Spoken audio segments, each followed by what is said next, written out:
Cities are becoming more crowded, paving greenery with concrete. Nature has gone missing amid the high-rises. Urban heat islands pose life-threatening problems. Sprawling, overcrowded cities are seeing a growing number of mental disorder cases among their inhabitants.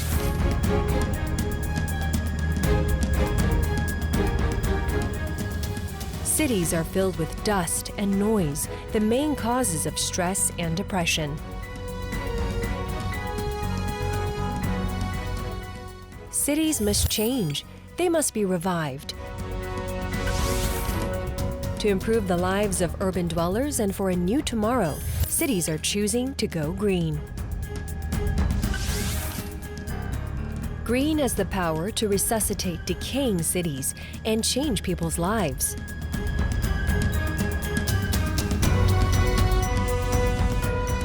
Making cities green is a promise to the next generation and the green signal for reviving urban settlements.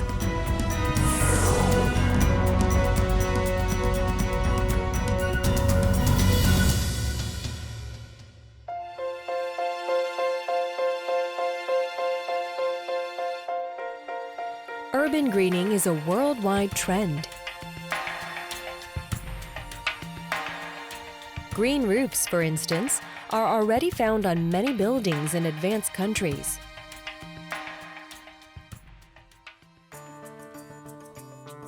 Arlington County, Virginia, in the U.S., has eagerly adopted the green roof policy.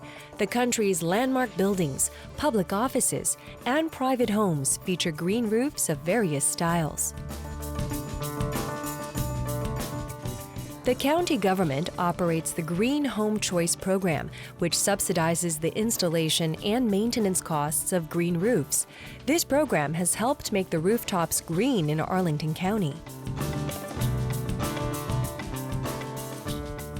What if plants covered a wall instead of a roof?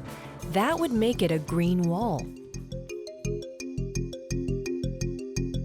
How much does a green wall lower the building temperature? Concrete and cement heat up under the sizzling sun, but green walls and roofs actually lower temperatures by 50%. Temperature adjustment and energy conservation depend on how effectively the vegetations are positioned on a building.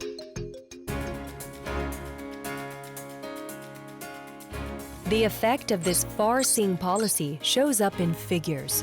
The number of heat-related fatalities in Shanghai and Chicago plunged to 1/5 and 1/6 of the previous levels, respectively.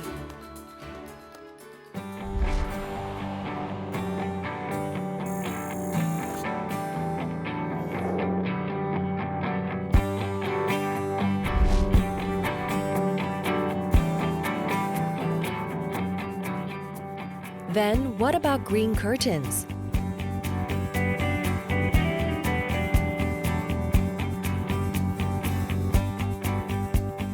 Green curtains involve draping a building's exterior walls with climbing plants. These living curtains cool the air inside the building and extend green spaces in cities.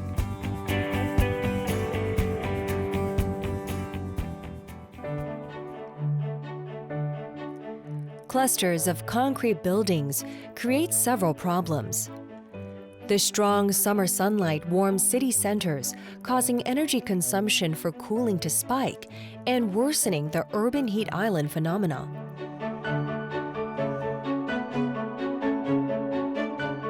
This is why efforts are underway to regulate the temperatures of buildings by covering the walls with plants.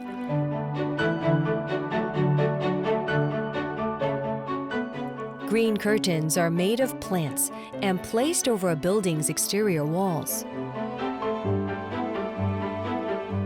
Korea also makes use of these green curtains to counteract air pollution and urban heat island effects.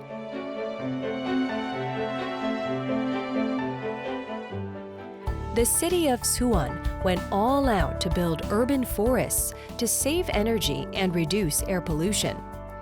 The Green Curtain project in 2018 was part of that endeavor. Green curtains were installed at 29 sites, including the City Hall, district offices, resident centers, park offices, and schools. The Suwon city government plans to increase the number of green curtain buildings to 51 this year. 그린 커튼은 건물 외벽 온도가 약 10에서 15도 정도 떨어질 수 있고 또한 실내 체감 온도가 약 4에서 5도 정도 떨어질 수 있습니다. 그래서 8제곱미터 조성시 약 13제곱미터의 냉방기 절감 효과와 또한 전기 사용료가 약 20에서 30% 정도 절감되는 효과가 있습니다.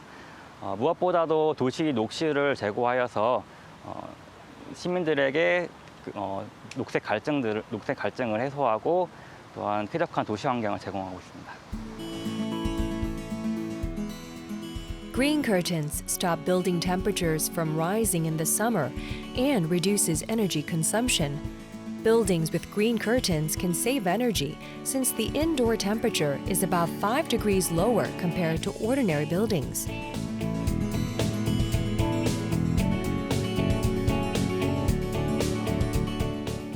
The large leaves of vine plants absorb dust particles, thereby lowering the concentration of particulate matter.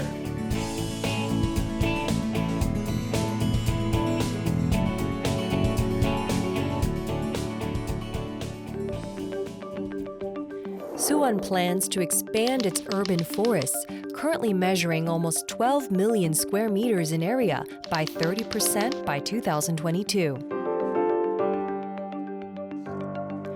Urban forests composed of parks, street-side trees, and gardens not only provide people with places to relax, but also cut down on air and noise pollution and ease heat island effects in the summer.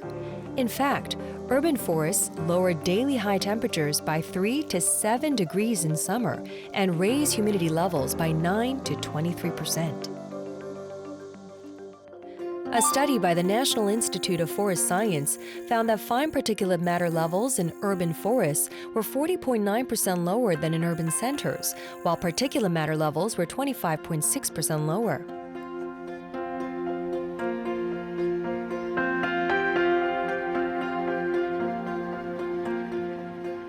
Since green curtains are built vertically, they are not as hampered by property prices as ground-level gardens are.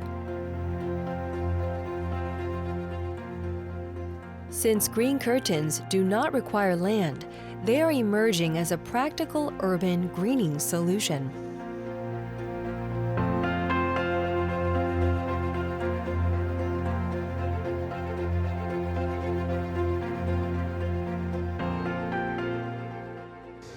이렇게 실제로 보니까 그 건물 내부의 어떤 온도를 좀 줄일 수 있도록 이렇게 식물이 잘 자라 있는 것 같아서 아무래도 이렇게 날씨 더울 때 좀 효과가 있을 것 같고요.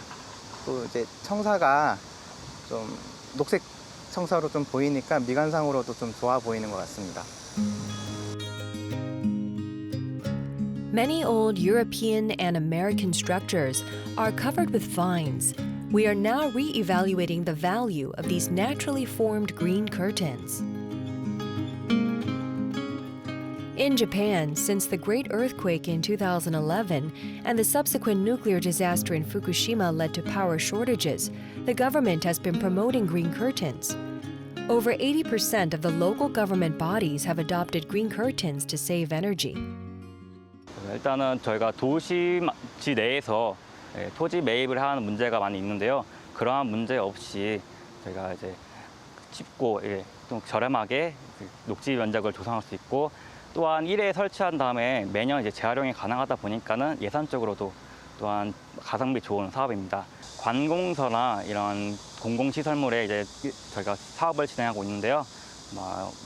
팔달구청이나 구청 청사 등 그리고 또한 일반 공공시설, 행정복지센터까지 시민들이 가까운 데도 많은 저희가 건물에 그린 커튼을 조성하고 있습니다. In Korea, public offices and corporate buildings nationwide have installed green curtains. The Seoul Metropolitan Government set up vertical gardens along the walls of the City Hall, while the city of Suwon is spreading green curtains to government buildings and schools.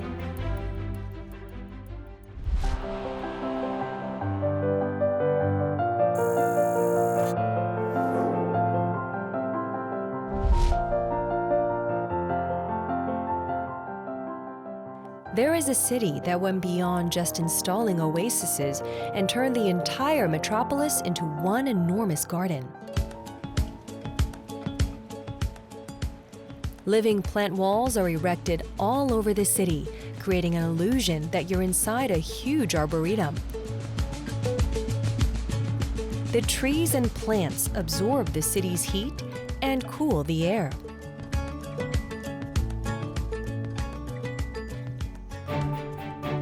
This is Singapore, known as a garden city, or better yet, a city in a garden. How did this hot, humid island transform into a city of verdant greenery? We went to Singapore to find a viable future for our cities.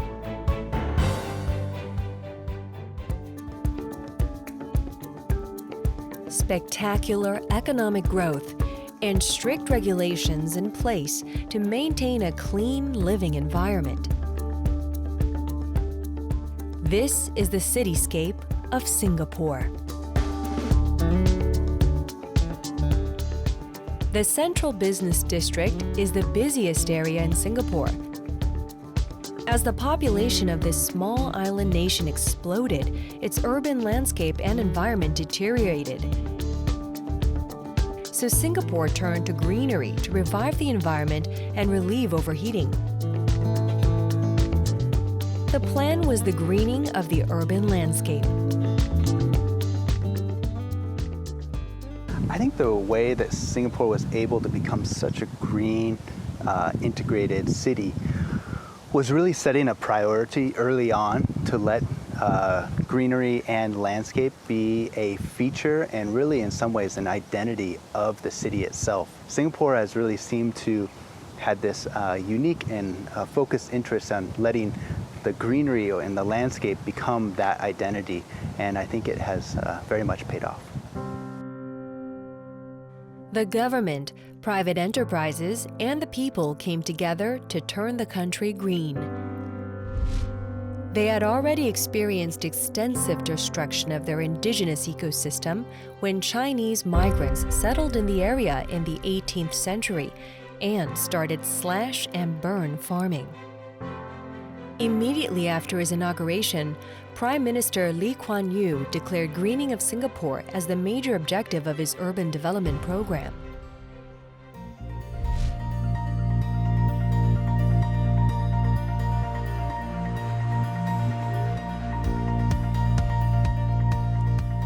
This is an urban museum and publicity center run by Singapore's Urban Redevelopment Authority.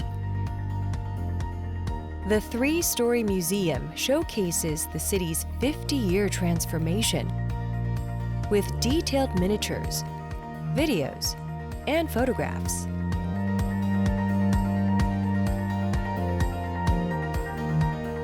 Because Singapore is so land scarce, it was imperative for the city-state to preserve its ecosystem by planting trees. Every shrub, every tree was planted with a purpose. Professor Wong of the National University of Singapore, also working as an urban development advisor, talks about the city-state's greening policy. Introducing greenery in the urban high-density area is very important because when a building or when a city is highly urbanized, you tend to lose green spaces. So over the years, we have been working with the relevant government authorities to see how to bring greenery back into the urban environment. So we start to explore integrating greenery with buildings, and they are very important because our study shows that greenery is very useful to reduce the urban heat, primarily because of the very excellent shading provided by greenery. The Urban Greening Project, which included green rooftops and walls, was the optimal strategy for Asia's second smallest country. Singapore became a sovereign state when it separated from Malaysia in 1965.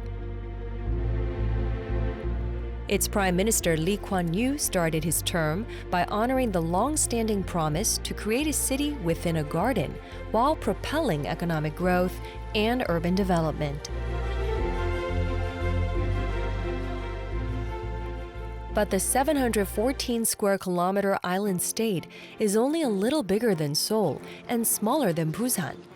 It was nearly impossible for the nation to keep expanding its parks.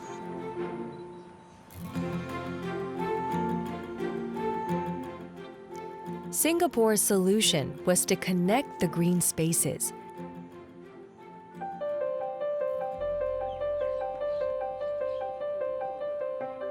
The goal was for all Singaporeans to live within 250 meters, or 400 meters at most, of a park. So the plan to build a 360-kilometer network of park connectors over 30 years was born.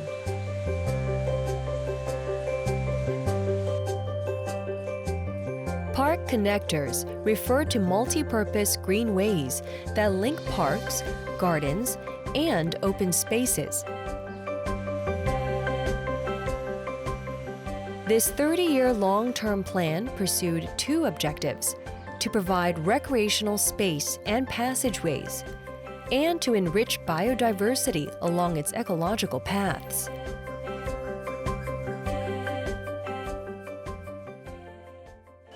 Narrow green belts that is long enough, and from one park to another park, you can connect it so that when you are enjoying in the park, and then after that you can jog or cycle along that green belt, along that linear park to another park. And that was the time that we found that that is a very good optimization of land use in Singapore. At this moment, we have completed 300 kilometers of park connectors. We are targeting by next year 360 kilometers of park connectors. And once you achieve that, we are pretty sure that we can say that almost 80% of our residents that can go to the greenery within 400 meters. That is a very important objective that we'd like to achieve. And we are quite sure that we can achieve that next year.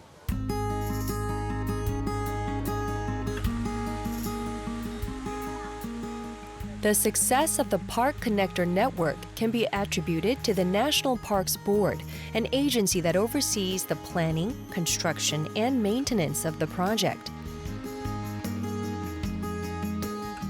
This agency is responsible for managing over 300 parks, the Park Connector Network, and street-side landscaping.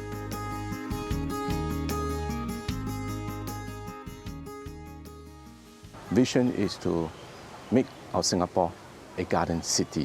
And today we are talking about city in the garden as well. It is quite crucial to have parks in Singapore. As you know that Singapore is a very small country. We have a total area for about just only 720 square kilometers. And yet our population, we have about 5 million population in Singapore. So it's a very densely populated nation as well as a city. So in order for people to live in this densely populated city for a better life, we focus very much on making our living environment as green as possible, as environmental friendly as possible, as ecologically friendly as possible, so that you won't be living in a concrete jungle, but living in a very natural, very well, I would say, well manicured environment. And this is what actually we wanted to achieve as a National Parks Board.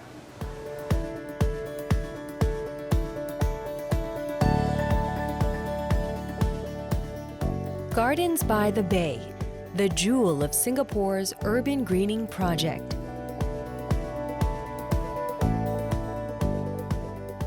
It was developed from the Garden City blueprint that aimed to link the sky, the sea, and the land.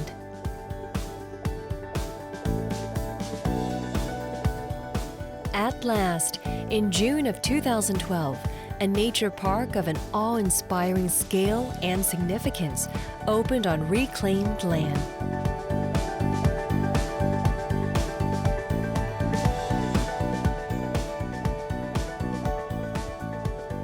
In addition to the existing tourist attractions like Night Safari, the Jurong Bird Park, and the Botanic Garden, Gardens by the Bay became a national icon in Singapore's vision of becoming a city in a garden.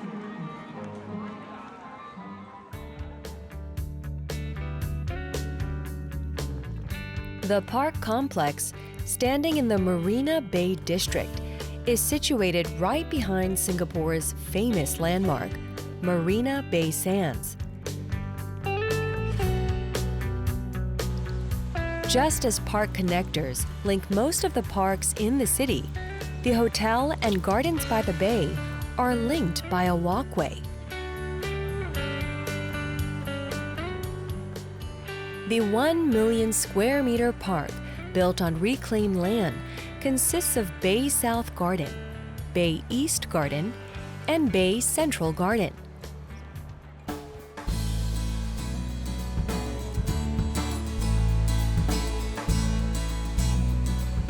Spanning 540,000 square meters, Bay South Garden features, among others, 2 conservatories, the Cloud Forest and the Flower Dome, the world's largest greenhouse at 12,000 square meters, as well as an aerial walkway called the OCBC Skyway.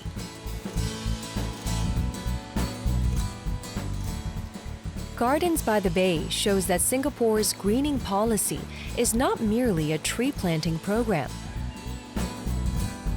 The vast park offers diverse outdoor activities and is one of the most lucrative tourist attractions in Singapore.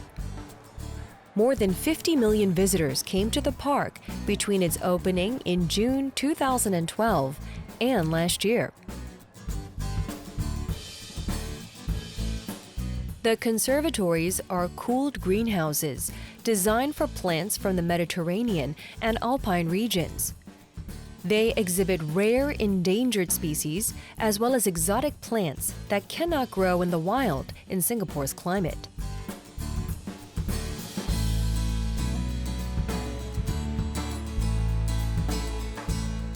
The OCBC Skyway is another hot tourist attraction. The elevated walkway connects 2 super trees, 20 to 25 meter tall steel structures home to more than 160,000 plants.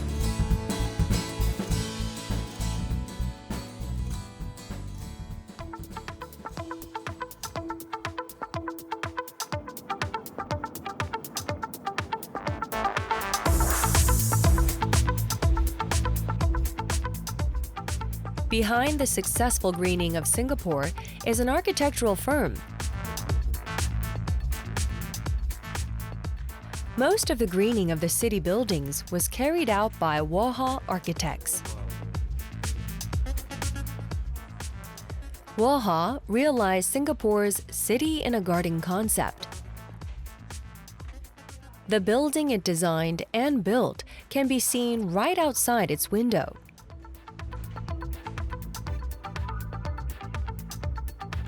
It's Park Royal Collection, Pickering. This luxury hotel with several terraced gardens has become a landmark alongside Oasis Hotel in downtown Singapore. Its designer, Waha Architects, came to be known for its nature-inspired designs and environment-friendly features.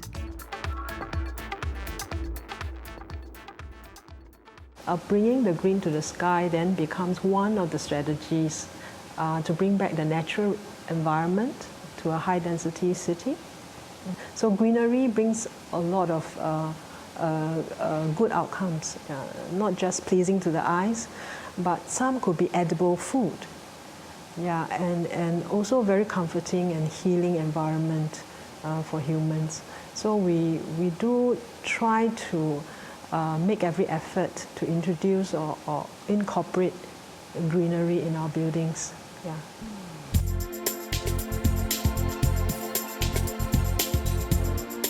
Skyville at Dawson is a multi-unit residential complex.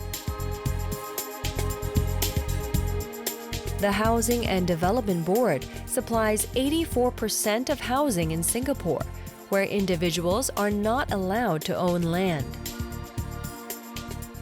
Skyville, completed in 2015, is public housing designed by Woha Architects. It consists of three 46-story towers, occupied by 960 households. The towers are connected by sky bridges, and there's a community garden on every 11th floor and for every 80 households. I think greenery has a calming effect. You know, when you look at a natural environment, look at greener trees and butterflies, or generally, I think natural environment brings about this very biophilic kind of effect on human. It has to, I mean, it's quite clear that people enjoy greenery. And so bringing in greenery is quite important as well. And it actually creates fresh air. Yeah.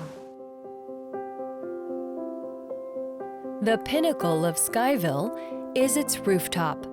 The rooftop gardens on the 47th floor are accessible by elevators and staircases in all three towers and open not only to apartment residents, but also outsiders.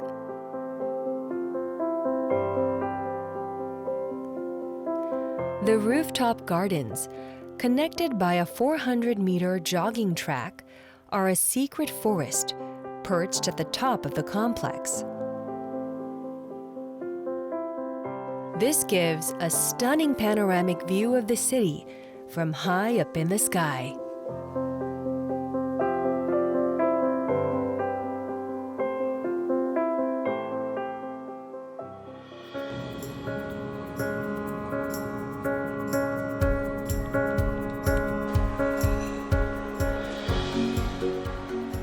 Most Singaporeans eat out at open-air food courts called hawker centers.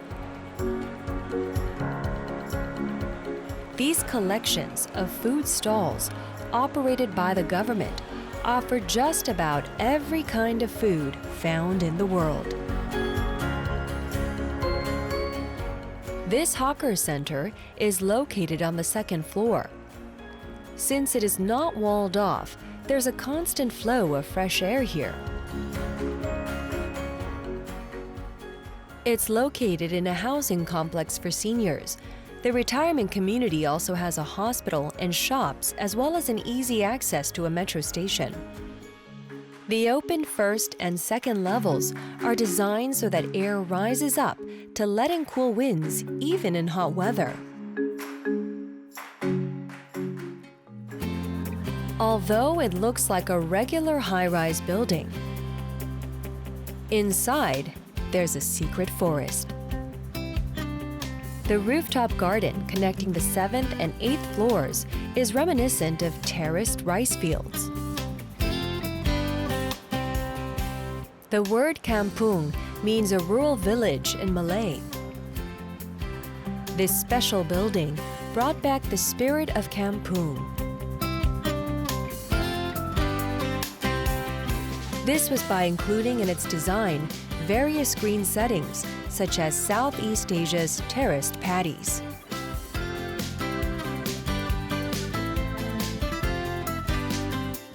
A child care center and an elderly care facility are located on the 5th and 6th floors. Yeah, the Kampung MRT is the first in Singapore. It's a like condo house. It's for old age people. So the surrounding is very nice. It's very good, near to MRT also. And we have a food court, we have shopping center, and we have a supermarket, and got market, wet market, and we have so many facilities here. We have a NTUC health center, we have a medical, a lot of things here. Oh, my favorite place is NTUC health center because I learned something from there. I learned how to make bag, and then mix with a friend. All is a very nice people, all the old age people, yes.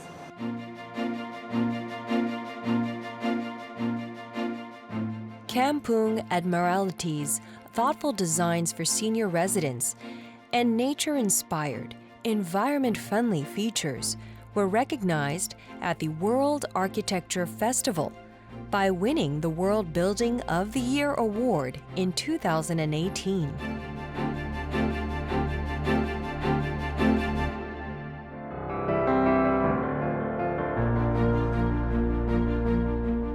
Singapore strives to make true its dream of becoming a city in a garden. Bishan Ang Mo Kio Park in the Central District is also part of the Park Connector network. Nature in an urban setting. People find comfort in the green surroundings and build ties with their urban environment. So we're always discovering and researching different ways in which we can carve out the land or manipulate the land or even grow the land so that water works seamlessly within that environment, which both addresses ecology and both human aspects of the spaces that we create.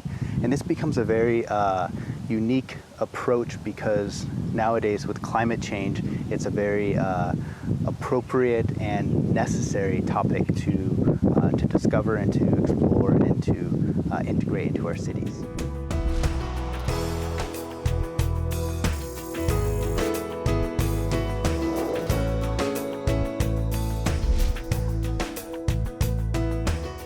Singapore is not the only city to go green. It is a worldwide trend to make green hubs in old downtowns and energize them with the power of nature. Elevated motorways built above the ground also serve as green habitats.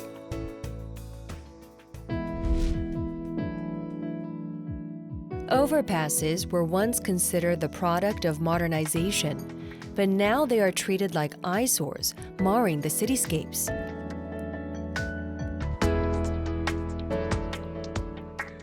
In recent years, some of those elevated roads were demolished to make room for bus-only lanes or pedestrian walkways.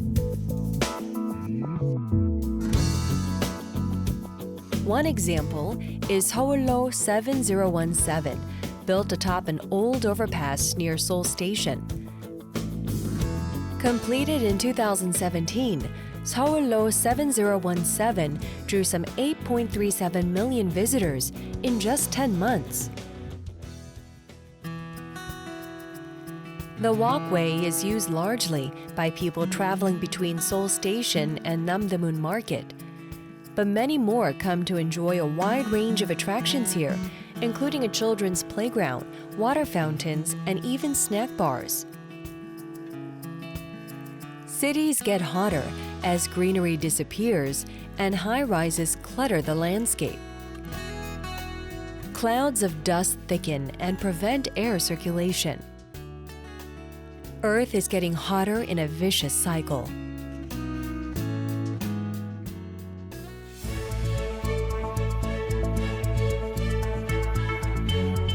The dreaded heat waves are not unrelated to the disappearance of green spaces. From early on, cities around the world have been carrying out projects to bring back greenery.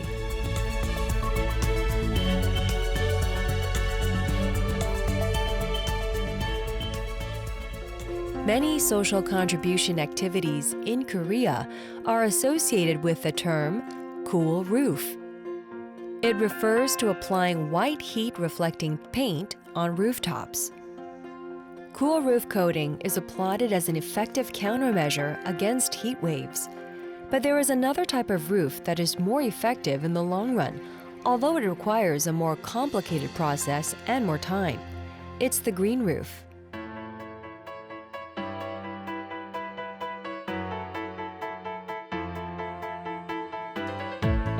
Government complex Sejong has the world's largest rooftop garden, certified by Guinness World Records. The garden is shaped like a writhing dragon when seen from above. Roughly 1.17 million plants of 192 species grow on the rooftop. Also, anyone can access the garden through the 3 trails leading out from the buildings. 이상기후 등으로 인한 도심 열섬화가 일상화된 현재 옥상 정원은 정부 세종청사를 대표하는 친환경 녹색시설로 에너지 손실을 차단하여 연간 14억 원의 냉난방 에너지를 절감하는 효과와 생태적 측면으로는 도심 내 녹지를 연결하는 녹지축의 역할과 함께 시민에게는 휴식 공간을 제공하고 있습니다. Green roofs can reduce heating and cooling costs by up to 60%. They could hold the key to energy conservation in overheated cities. In short, urban greening policies save both the environment and the city. 도시의 삭막한데 우리가 저 옥상 정원이 우리 여기뿐만 아니라 다른 건물에서도 이렇게 다 이렇게 옥상 정원이 하나씩 만들어줬으면 하는 바람입니다. 왜냐하면 공무원들 분들과 우리 사람들이 꽃 한 송이 화분을 놓고 근무하는 것과 그냥 놓지 않는 거 근무했을 때 그 사람 비교할 때 이 내에 있는 알파파 전달이 다르다고 합니다. 그러니 여기 있는 근무하시는 분들이 나와서 산책을 하면 얼마나 뇌의 회전이 좋고 마음의 안정감이 없겠습니까? 저는 모든 건물이 다 이렇게 되기를 원합니다. Humans need nature to survive. The smiles on their faces are a testament to the positive impact that nature has on us. Since green roofs produce more long-term benefits than cool roofs, we hope to see more greenery covering building tops in Korea.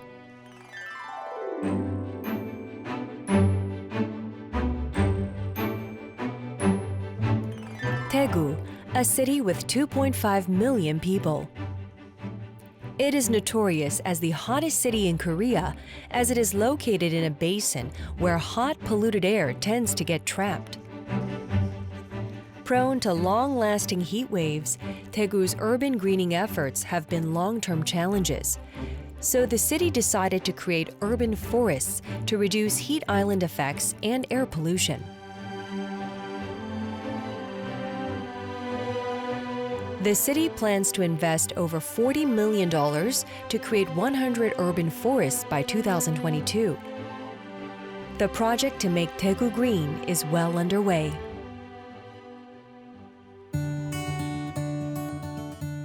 The Daegu Arboretum is part of that project. Korea's first urban botanical park was built on an abandoned landfill.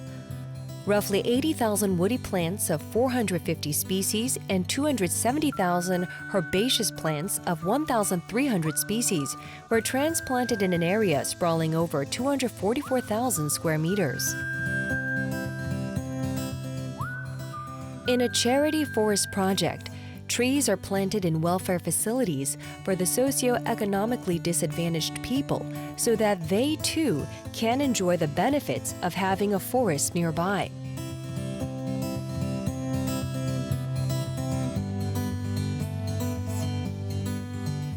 Nature's gifts are provided first to the socially vulnerable. The city of Daegu has built urban forests and park trails at 58 social welfare facilities since 2007.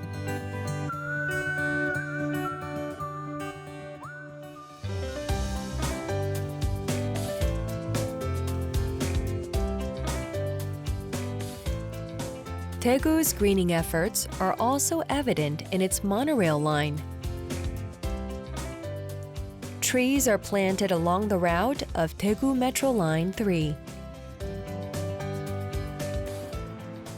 Daegu Metro Line 3 runs through the city's main residential, commercial, and tourism districts, from Chilgok Gyeongbuk National University Medical Center Station in the north to Yongji Station in the south.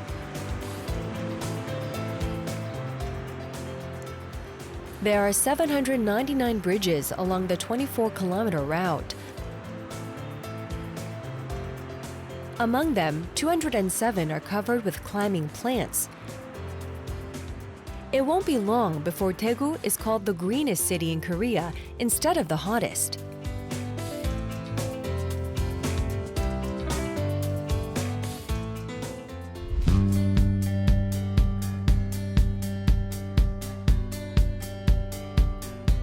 Seoul Forest, located in the Korean capital, is likened to Hyde Park in London or Central Park in New York City. Before Seoul Forest was opened on June 18, 2005, Duksam Island was a royal hunting ground and the base for the nation's first water treatment plant. Currently, Seoul Forest is composed of 5 parks spread over nearly 600,000 square meters, is an expansive natural space for 11 million Seoul citizens. The city of Seoul kicked off a project to add 330,000 square meters of greenery. The initiative includes the Seoul Forest Project, park expansions, and construction of green walls and green roofs. The municipal government has tried to make a healthier environment for Seoul residents by building a park in every nook and cranny of the city. The forest has brought about significant changes. The image of the area has improved, and diverse ecological programs are offered to the public. The forest also helps adjust the local climate and, above all, has a positive psychological impact on city dwellers.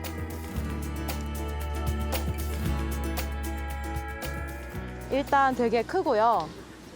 크고 물도 있고 꽃도 있고요. 나무도 있고요.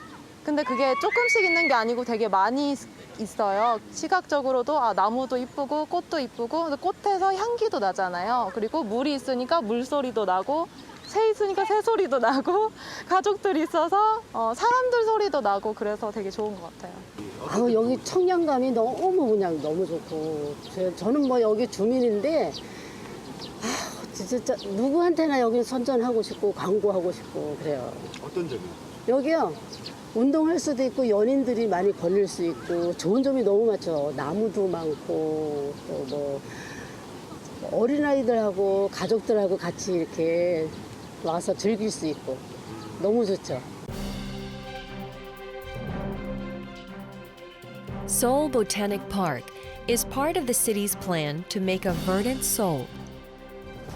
Located in Magok, the park combines the design of a park with abundant plant life, providing a vision of Seoul's future as a sustainable green metropolis. It's an educational place that demonstrates the cultural value of plants as well as a recreational venue.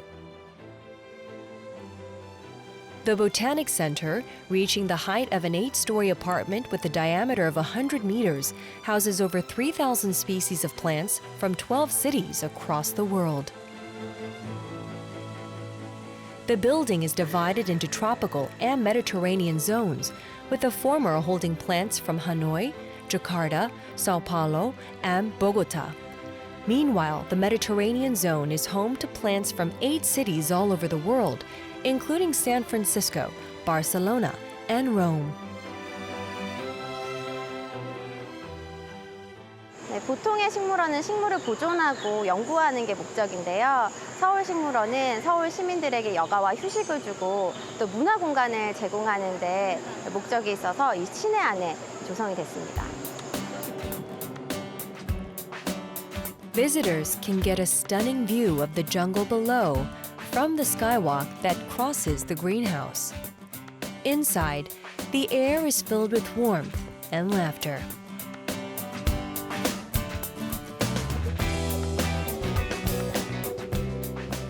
Splashes of green bring smiles to the faces of the visitors, from babies in strollers to seniors. 사실 저희 동네가 워낙 고층 건물도 많고 자동차도 많아서 이제 미세먼지 때문에 목도 많이 아프고 그런데 이제 여기 서울식물원 있다고 해서 왔는데 다양한 식물들 때문에 되게 공기도 좋은 것 같고 막 허브 같은 거 향 맡으면 되게 기분도 좋더라고요. 그래서 지금 힐링하실 수 있는 것 같아요. The Botanic Center is also home to a seed library and a learning space. It offers educational programs such as gardening for families and yoga, functioning as a cultural facility as well. But nature isn't only tucked away indoors. Visitors can take advantage of the hiking paths and platforms that circle the lake zone to observe the plants and wildlife that call the park home. It's all part of a grand design to create a green zone in the middle of Seoul with a park at its center. In the wetland zone where the park meets the Hangang River, one can see the ecosystem created when land meets water. 미세먼지가 많이 발생을 했었습니다. 그때 이제 미세먼지를 피해서 온실을 많이 방문을 해주셨거든요. 그런 것처럼 이제 미세먼지라든지 또 온난화 뭐 이런 여러 가지 그 환경, 지구 환경의 문제 이런 거에 이제 대응을 하기 위해서는 아무래도 도시 녹화, 또 녹화가 중요하다고 생각이 듭니다. Serving as an urban hub for gardening while also combining the concepts of a park and a garden, Seoul Botanic Park is not just a recreational facility. Instead, it's an effort to bring green into the cold concrete of the city and bring it closer to the hearts of its citizens.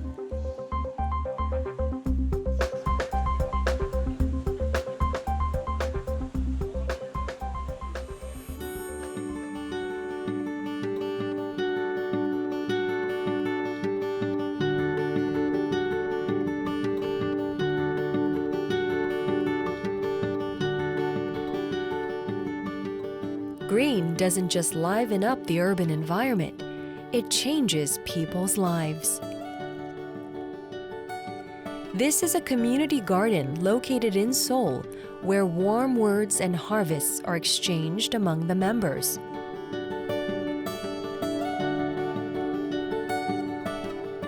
Families set up amusing signs and work with their neighbors to spread organic compost. Even children lend a hand. 농부들이 힘들게 했는데 계속 우리가 낭비하고 그러니까 미안하고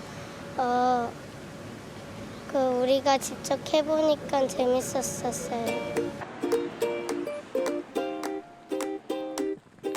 More and more people are discovering the value of urban farming, through which families and neighbors build a sense of community.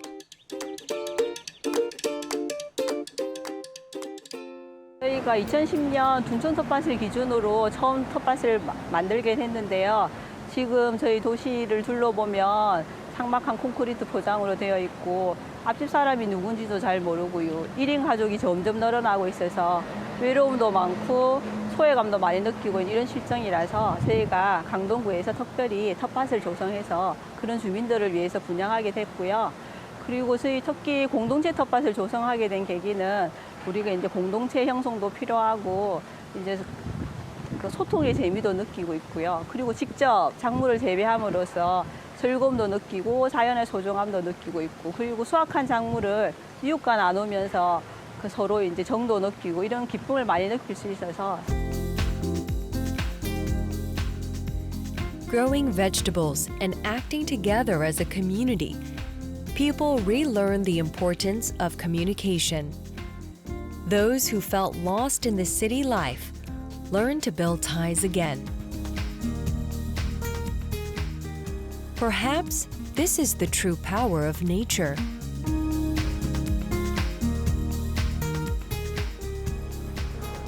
텃밭 하기 전에는 우리가 생활이 약간 너무 각박하잖아요. 그런데 텃밭에 오면은 오는 그 자체로만으로도 우리가 힐링을 얻는 것 같아요.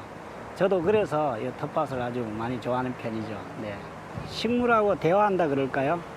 작물을 가꾸면서 그냥 나 혼자 열심히 가꾸는 게 아니라 대화하면서 가꾸는 이런 재미가 저 개인적으로는 좋은 것 같아요. 그전에는 이제 야채를 그렇게 많이 안 먹고 아이들도 관심이 없었는데 지금은 이제 직접 기르다 보니까 아이들이 더 맛있게 먹고 그리고 내가 심은 거네 이러면서 더 즐겁게 야채 식단을 더 많이 먹게 되더라고요. 아이들 반응은 좋아요. 처음에 이게 좀 생긴 거는 그래도 직접 내가 키웠네 맛있다 하면서 이제 그런 거 비빔밥이라든지 이렇게 김밥에도 넣어서 주고 하면은 더 잘 먹더라고요. There is a program in place to donate over half the harvest to those in need.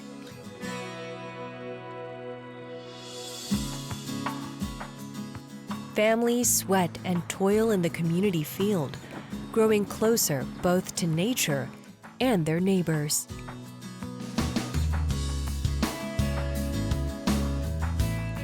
Although the plots of land where urban greening is taking place may be small, they are bringing big changes to the lives of the people and to the city itself.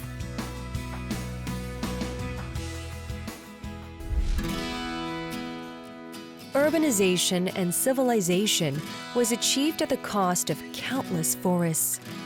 But now, people are dreaming of a better tomorrow where they once again live in harmony with nature. The power of forests and their greenery is bringing life to the city and its people. The green is reviving the once cold streets of the city. Plants have the power to lower the temperature of entire buildings, and nature has the power to embrace all. By bringing them into the city, we are delivering a solemn promise to future generations. Yes, I think through research, we really find that sky-rise greenery is a very important aspect of city. My hope is to see more and better integration of skyline greenery with the built environment. Looking at the research that we have done over the years on sky-rise greenery, I'm very convinced that it is beneficial for the city. My hope is to ensure better integration of greenery with the built environment. Cities are a record of human civilization. They have made the journey through the ages with us, serving as archives of our past and culture.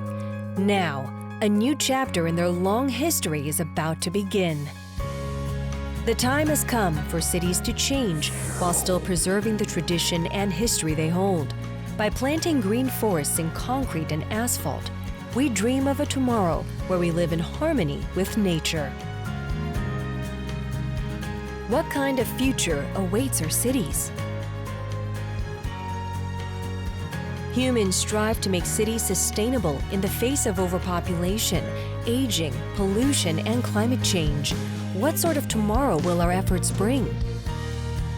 Greening our urban centers is the green signal for the future of humanity.